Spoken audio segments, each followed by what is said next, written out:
all fun and games until the sky starts missing pixels. That's what the internet says and what Hassan Piker's best friends found out in April this year, as did Iran's nuclear facilities in June. But how did this real-life space invader become the world's most advanced weapon capable of sneaking behind enemy defenses completely unnoticed? Why spend over $40 billion on just 21 planes? And what keeps it effective nearly 50 years after its inception? The reality is the answer to all of those questions is kind of a long story, but if you're interested, here's the tale of the B-2 Spirit. Starting in the Vietnam War, it became apparent that the pervasive adage, "the bomber always gets through," might no longer hold up. Soviet-supplied defense systems were able to take down American bombers with considerable frequency, mainly thanks to advancements in radar technology. That's not to say that the bombers were completely ineffective, but this was the United States versus North Vietnam, who were equipped with, by the end of it, outdated S-75 Davina rockets. What about the conflict we were actually worried about? The one with the Ruskies. If the Cold War went hot, whatever they were using was sure to be more effective in greater numbers and better applied. Also, the US began intercepting attack plans that had Russia using their echelon tactics to punch through Europe in just 7 days. If we weren't able to get to the back lines and stop the expansion of the Iron Curtain, we'd have to resort to our backup plan of having our bravest high schoolers defend freedom from the hills of Colorado.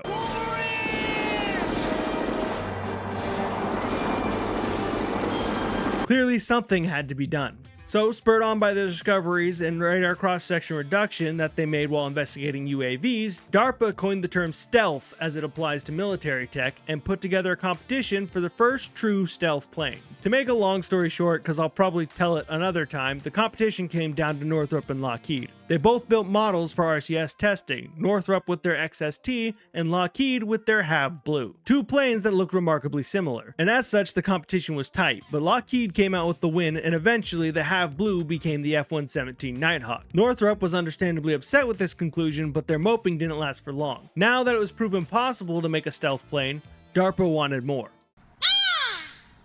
The thing about trying to strike the backlines of a multi-echelon march of red death is it helps to know where those backlines are and how exactly they're moving so you can direct your missiles or your brand new stealth attack plane. To do this, DARPA issued a request to Northrop for a plan for what they called the Battlefield Surveillance Aircraft Experimental, or BSAX for short. This would be done like the U-2 or SR-71, which were great for taking pictures and flying too high or fast to be intercepted. Instead, it would need to remain over the battlefield, untraceable, while simultaneously feeding live radar data back to a computer on the ground for mission planning and ordnance targeting. Northrop answered with the plane they called Tacit Blue. If you're familiar with this story at all, you may have heard the myth that Tacit Blue was a technology demonstrator for the B-2.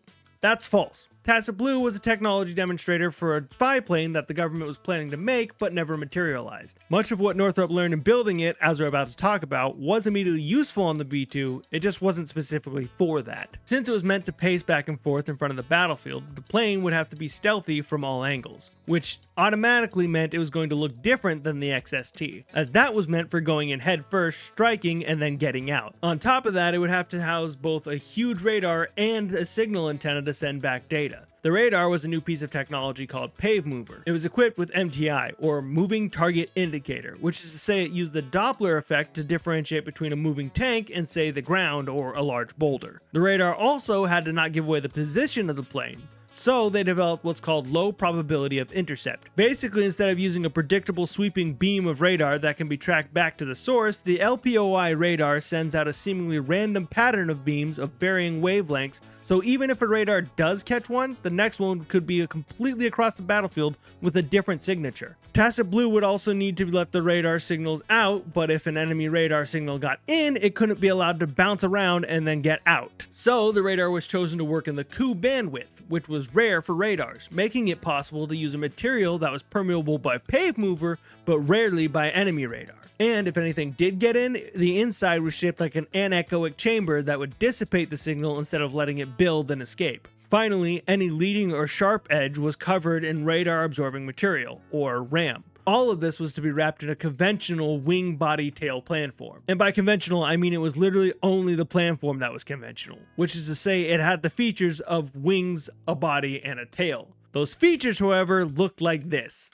It's like a beluga whale mated with a flying fish, and that unholy love child swallowed a poorly discarded credit card. After they submitted their design, DARPA decided to open the second stage of the project to a competition. At this point, Northrop made a pretty large gamble. They bet that the government didn't want to have only one supplier that could leverage them indefinitely for stealth technology. So they said they'd only submit their design if they were the only company the government considered. Their bet paid off, and DARPA gave the new contract to Northrop directly, but not before Lockheed took a crack at coming up with their own layout. An engineer at Lockheed named Richard Scherer came up with the design that would limit the number of radar spikes by utilizing a faceted flying wing layout. Yes, this video is still about flying wings. I promise we'll get there, but first I think it's important to explain how radar spikes are decided by geometry. So when I was talking about the Horton planes, I explained how radar reflects off various surfaces, and different materials and angles can reduce your radar signature. Well, once you've done as much as you can to get the signal to reflect out and away from your antenna, like this, what radar signature is left comes from something called diffraction. When a radar wave hits something that it will reflect off of, it induces a current on the surface. That induced current is actually what causes the reflection. When that current reaches a sharp edge or a strong enough change in direction,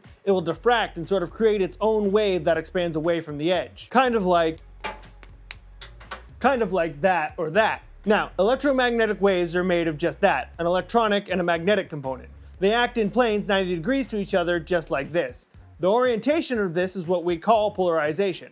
It can be canted at whatever angle, but they'll always be at a 90 degree to each other. Depending on the polarization of the wave, it will decide which edge the diffraction appears on, the leading edge or the trailing edge. But in reality, almost every wave will have some level of polarization when compared to the edges of your plane, which means you'll get a wave off of both the leading and the trailing edge. So what does this all mean? Well, first, it means that the easiest way to decide what direction the wave diffracts is to use a nice straight edge like we saw with both the XST and Have Blue. What it also means is it's beneficial to have parallel edges in your designs. This way you can limit the angles that a radar signal will create a readable diffraction. For example, if you had a flat plane shaped like this trapezoid, you can get a diffraction return from an angle normal to this edge and an angle normal to this edge, and similarly from the other side, giving you 4 radar spikes. When you send waves from this side, these 2 edges are parallel, which means the 2 spikes align. And then you only get 1 spike, and then 1 spike if you were to send waves from the other side.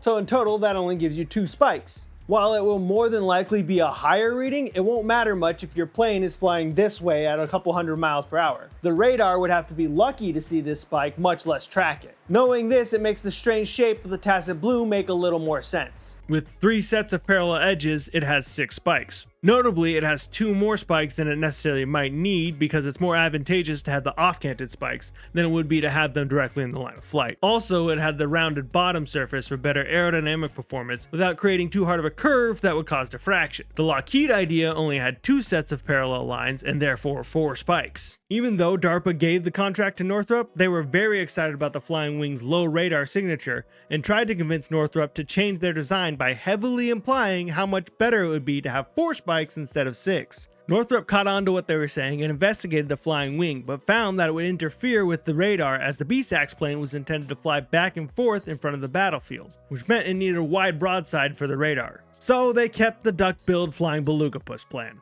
which by the time it flew, John Cashin said that it, at the time, was arguably the most unstable aircraft man had ever flown. It didn't fly long, however, and the project was ultimately scrapped, but much of the technology, as I said, would become immediately useful. Before Tacit Blue was even in construction, the US government decided they would need a 3rd stealth plane, this time a bomber that would supplement nuclear delivery options. In 1978, the Air Force asked Lockheed to investigate a long-range nuclear-equipped stealth bomber. Lockheed once again returned to the flying wing idea they had put forward for the B-SAX design and adjusted it, mixing in some language from the Nighthawk, giving them a plane with all the style and grace of a Cybertruck.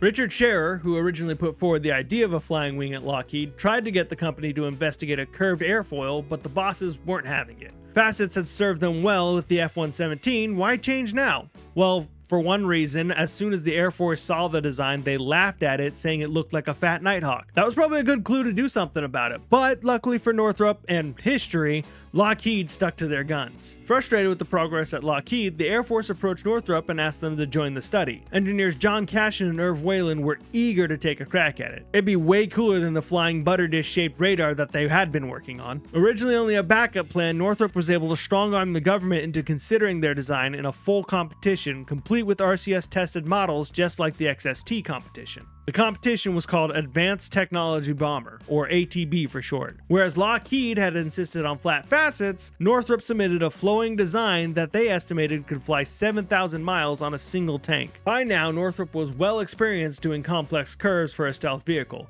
especially with Tacit Blue, where they had come up with new manufacturing processes to ensure the body was shaped properly. On top of that, the argument at Lockheed had led Scherer to quitting his job. Northrop heard, found out he was on a road trip with his wife, and tracked him down 2 states away to give him a job. Because if your competition is going to give up their best guy, you should probably not let that go to waste. I'm pretty sure that's a Sun Tzu quote. Scherer was immediately useful as he was set to work deciding the wing sizing, which he did by looking at similarly loaded planes and just sort of taking a rough average of their aspect ratios. And if that seems a little reductive, I want you to know that's like the definition of engineering. This is a super secret black project that's going to cost billions of dollars. How big should the wings be? I don't know. What's everyone else doing? Like, in reality, this is just don't reinvent the wheel in effect, but take it to its conclusion, it can be pretty funny sometimes. Scherer also worked with the aerodynamics team to develop a wing profile which came with a peculiar challenge. For radar signals, they wanted a hard edge for controlled diffraction, and very specifically didn't want a big rounded leading edge that would create a nice reflection to enemy radar. On the other hand, for aerodynamics at near the speed of sound, they wanted what's called a supercritical airfoil. Okay, supercritical airfoil is in 45 seconds or less.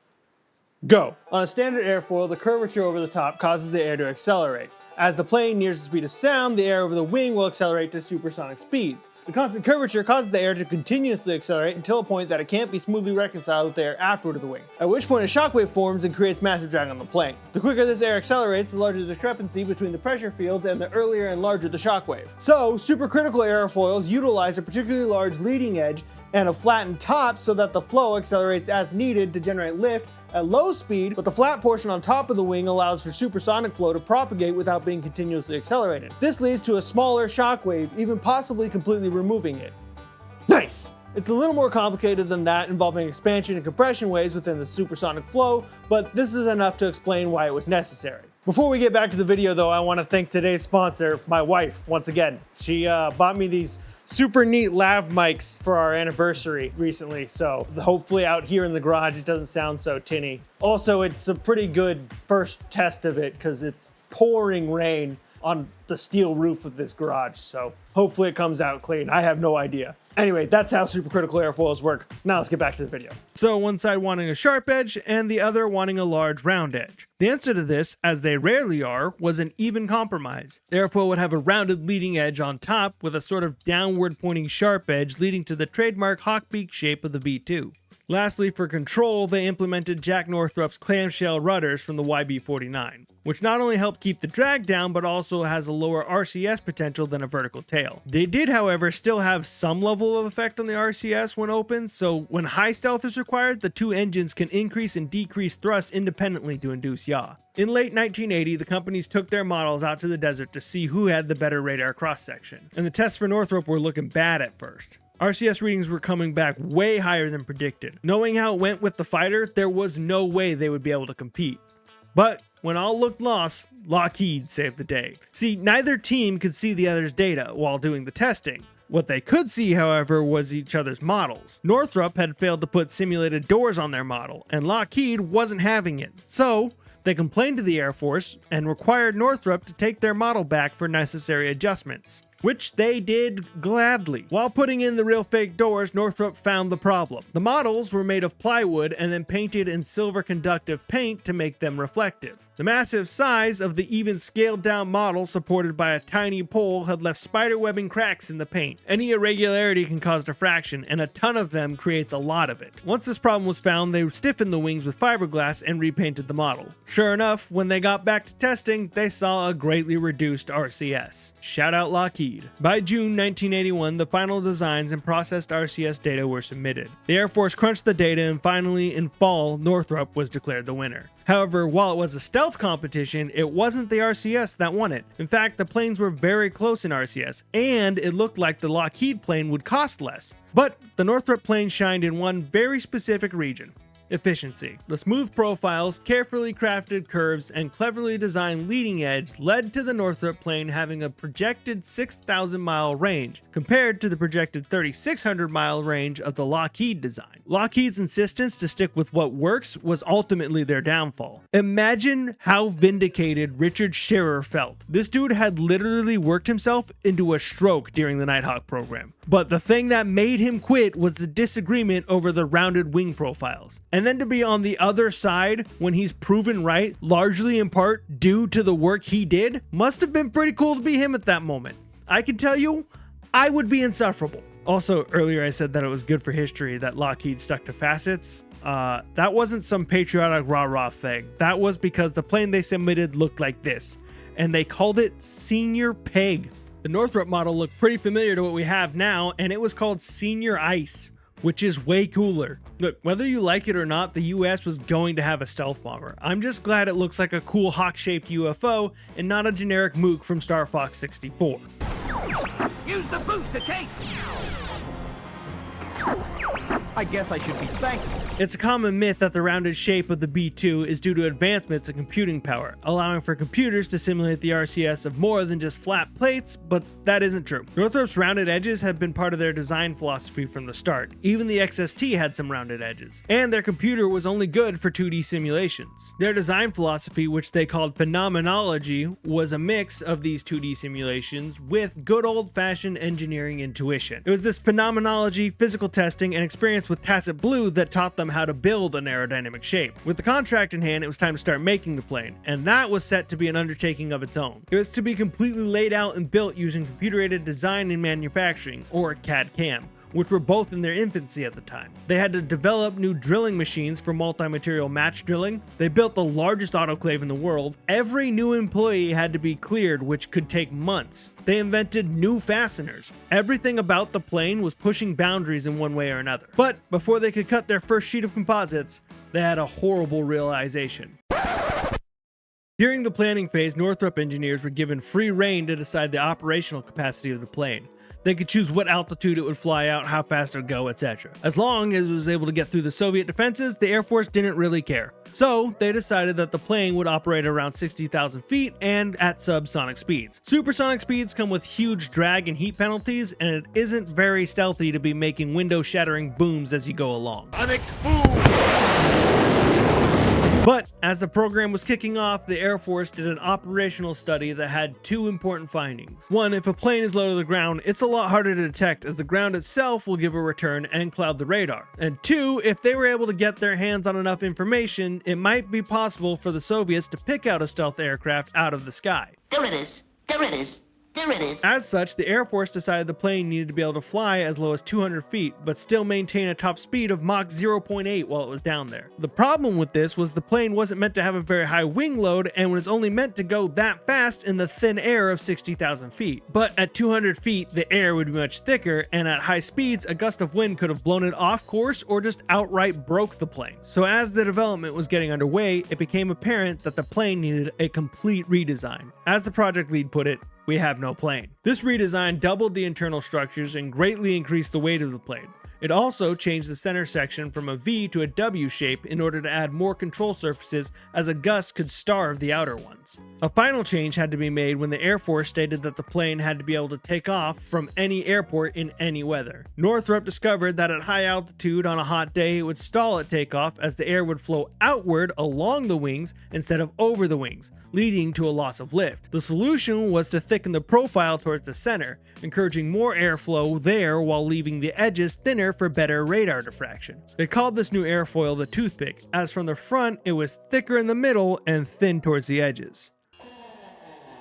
With the plan form finally secured, they could begin looking into more exact features in order to keep the plane from being detected. One of the most popular being the RAMs, radar absorbent materials. The skin itself is made of a carbon graphite composite that is radar absorbing to an extent, and then there are extra radar absorbing materials along the leading edges and in crucial spots that create larger signals like engine inlets. Then finally, everything is painted in an expensive Ram paint. The paint might have been a later addition, as old photos seem to show a stark difference between the skin and the leading edge, or those photos might have just been during testing.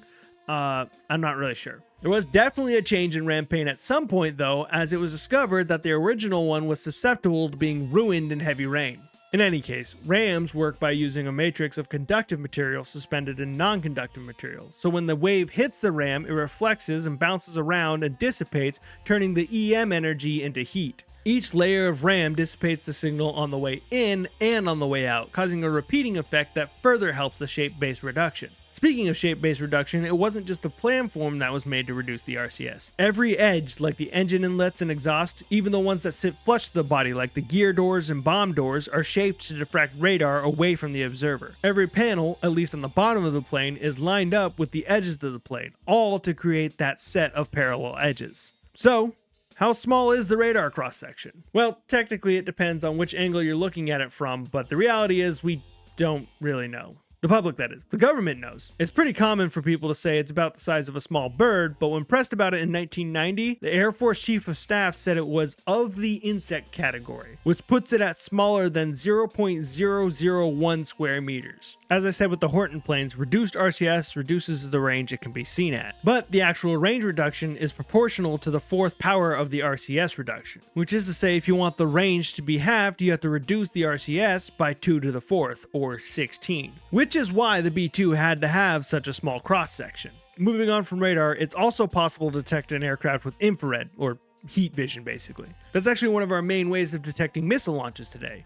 To combat this, the engine exhausts were buried in the body so they would be out of line of sight. Then, to make sure the trail wasn't visible, a secondary inlet was added underneath the intake that simply moves the cold air from the intake and mixes it into the exhaust just before it leaves the jet, which is super cool. That's actually one of my favorite facts about the plane, and it's what made me want to do this series on flying wings in the first place, just so I could talk about that. That somebody thought to do that is just really, really neat. I just think they're neat. The exhaust then gets spread out sideways by some heat-resistant geometry at the back of the plane to increase the surface area and cool it faster. To make sure the plane couldn't be seen with the eye, the contrails, which would have been like a giant arrow pointing at the plane, were supposed to be suppressed by a chemical mixture that was added to the fuel. For unknown reasons, this didn't happen, and instead it uses a LiDAR sensor to watch for contrails beginning to form, and when they do, a signal goes off telling the pilots to adjust altitude. On the electronic front, the plane can catch a radar signal well ahead of where a radar would get a reading.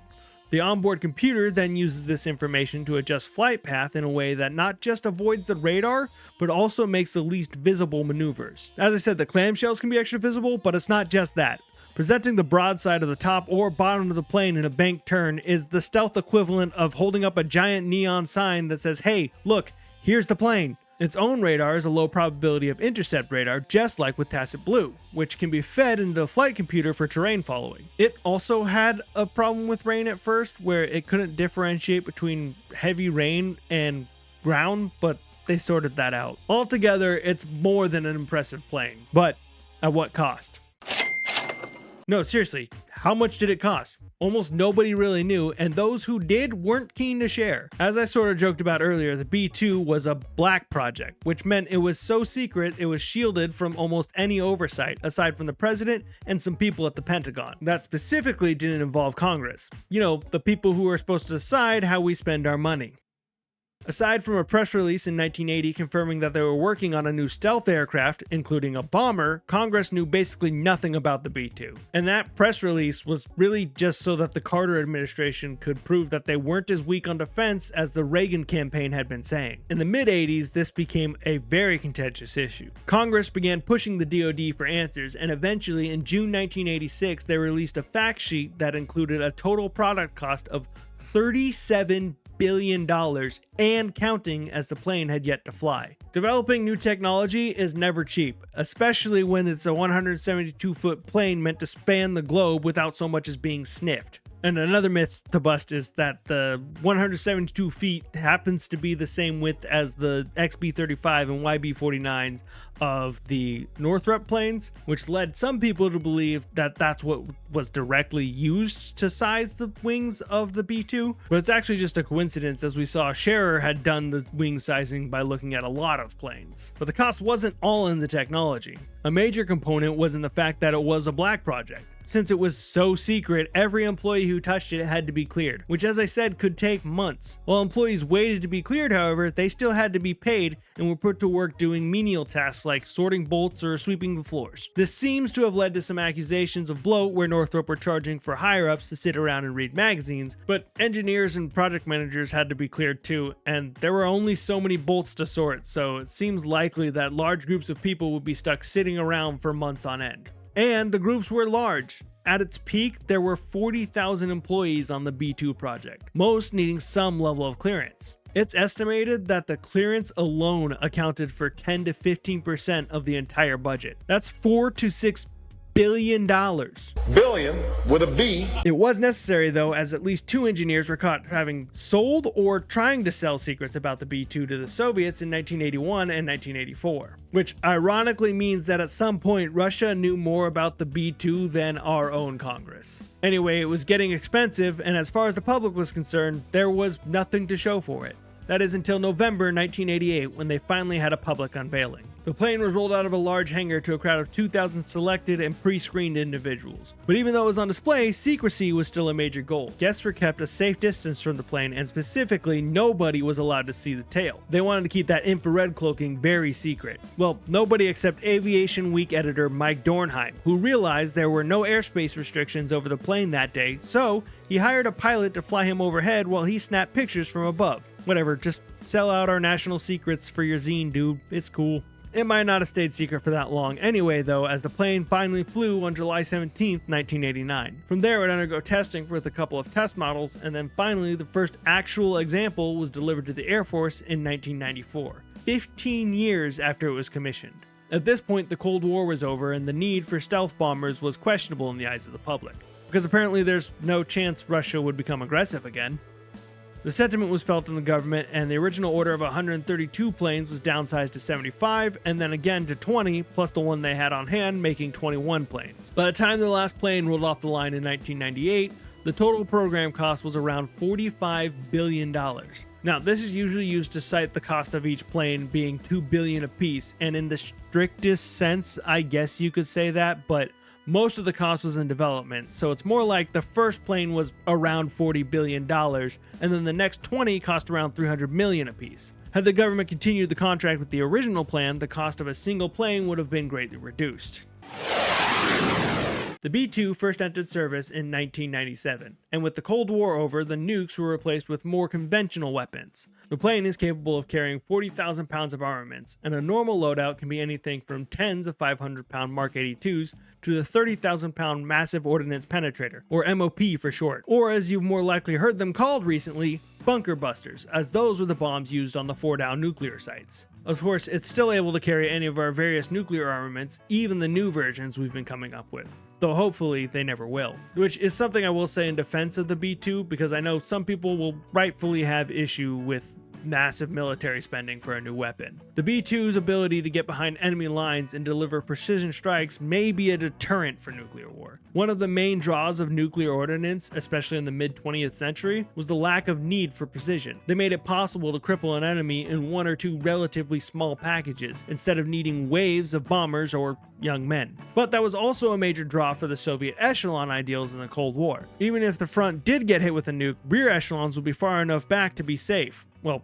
as safe as you can be before you're about to be marched through a nuclear wasteland, but that's about as safe as you ever were in the Soviet Union. In creating a weapon that could counter this defense, the US created a weapon that in a way obsoleted nukes. Obviously not entirely, mutually assured destruction is Pandora's box, but they no longer have to be the tip of the spear. There's now other measures that can be decisively taken to cripple an enemy. More precise measures that require less total destruction, which we'll file under the better than the alternative category. Operating costs for the B-2 is one of the most expensive for any plane in the US, costing upwards of $100,000 an hour to operate. The RAM coating has to be reapplied constantly, and it's said that every hour of operation requires 100 man-hours of maintenance. Over the years, the B-2 has undergone several updates. The onboard computer was updated and given a smarter program for route planning. The wiring was replaced with fiber optic cable, which required an entire teardown of each plane.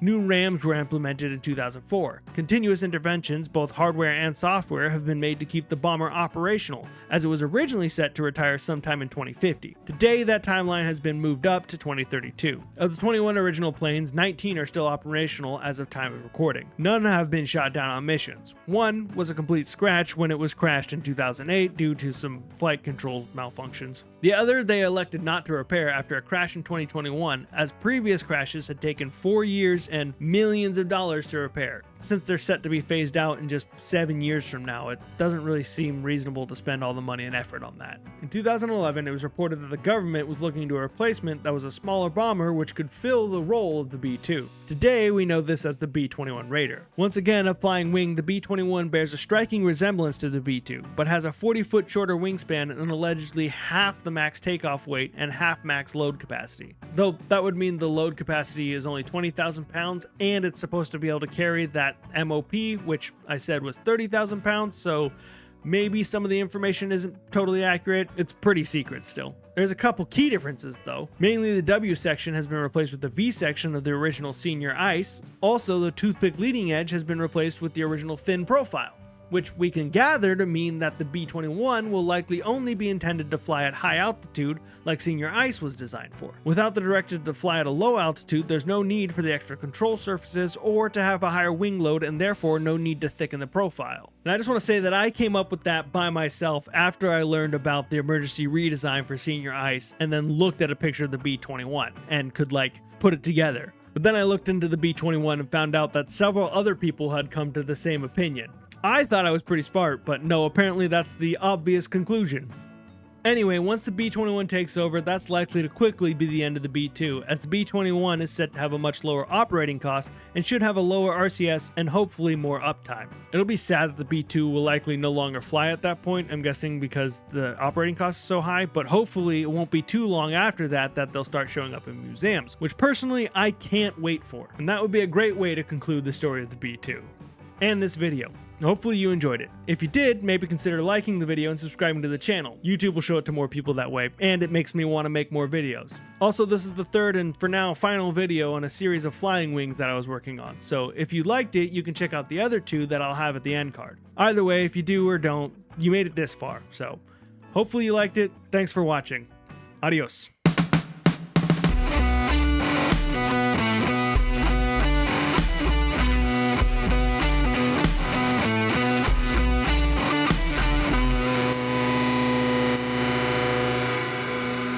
I did it! I made a video without mentioning World War II.